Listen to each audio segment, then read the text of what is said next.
Sunday morning, man, she woke up fighting. Hey y'all, and welcome to this week's Whiskey Wednesday. Today, we've got When It Rains, It Pours by Luke Combs. Now this song is off his very first album, and one of the things that amazes me about this is how well produced it is. Everything sounds great, from the guitar, to the drums, to the vocals, and of course it's well produced because it was actually created under the Columbia label. And even though Luke is this big time Nashville guy, Texas still loves him for some reason. I still love him because even from the very first words of this song, you can tell he's got a great voice. He's like this big guy, and he looks kind of rough. He's got this scraggly red beard, and he's got this gruff voice. And I think his look doesn't scream Nashville, and that's why Texas has accepted Luke Combs. So this song is about a streak of good luck when his girl leaves him, and this is pretty different than most country songs. Most of the time you're going to hear a breakup song and the guy's going to be really sad, or he's going to like go drinking and get wild. But in the first verse, he takes the time to describe the breakup, and I like how he uses specific days. He talks about like Sunday, Monday, Tuesday, and he sets this timeline to give you the feeling of how fast it actually fell apart. And when he's describing like the girl and why she was leaving, he calls her fightin' mad.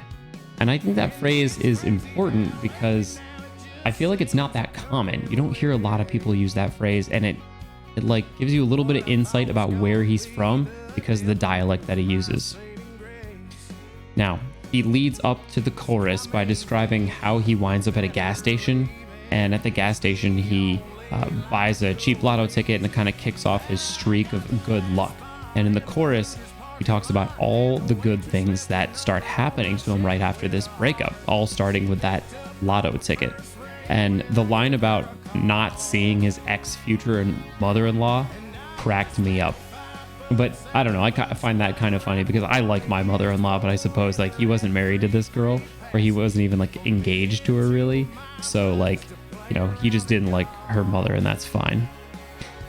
So then in the next verse, you really kind of get to know the girl a little bit more and her personality, and you really take Luke's side on the breakup, because as soon as she starts hearing about his good luck, that's when she like calls him up, apologizes, does all this stuff. And what's cool is that she hears about his good luck from when he wins tickets for a vacation on like a radio station call-in. So she was listening at the same time. And this provides like really great continuity in the song, where everything he's talking about that's happening, all of his good luck, ties back to the girl and her living her life, and she's witnessing it. So that's really, really cool if you ask me.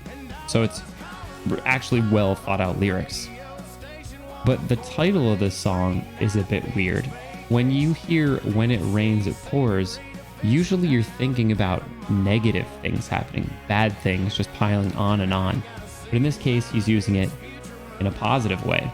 So maybe that's just, I don't know, to offset the breakup with the good luck that he's having. Didn't really make a ton of sense to me, but you know, oh well. It's a little artistic freedom, I guess. But that's the song right there. I really like it. Honestly, the whole album is good. There's like a lot of hits on there, if you ask me. But switching over to some Texas country news, I just got an email from John Wolfe today, and he's announcing that he's got an album coming out on September 1st. And it's called Dos Corazones. It means two hearts in Spanish. And he says there's a chapter 1 releasing on June 30th, which I don't know what a chapter 1 is. Maybe it's a small EP, a couple songs, I don't know. But there was an article written on a website called American Songwriter, and I'll put the link to that article in the description, as well as an announcement video released on his YouTube channel. I'll also put that link in the description, talking about the story of this album, Dos Corazones, because there's a lot behind it. It's pretty cool. So John, his producer, a songwriter buddy of his, a photographer, and a film crew all went out to Terlingua, Texas. And this is kind of deserty. and they rented this Adobe house. And the name of the house was, in fact, Dos Corazones. It had like a title. And they spent 11 days in this house completely off grid. So, like, I guess no internet, no cell phones and stuff like that. And during that time, they just kind of got the creative juices flowing, and they wrote 17 tracks for the album. So he already has the whole thing written.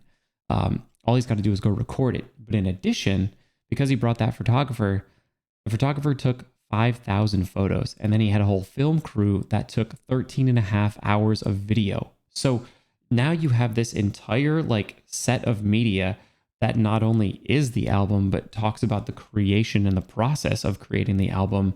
It's going to be like a friggin' documentary. And that's really cool because I like seeing the behind the scenes stuff, especially with a guy like John Wolfe, who I feel like I know semi-personally. I met him a few times, been to a couple parties while he was there. And I've seen him and his career and his family grow as well. We met Amber back before they were married. So we're really looking forward to it, John. Can't wait to see what you're going to do. And that's it for this week's Whiskey Wednesday. Y'all take care.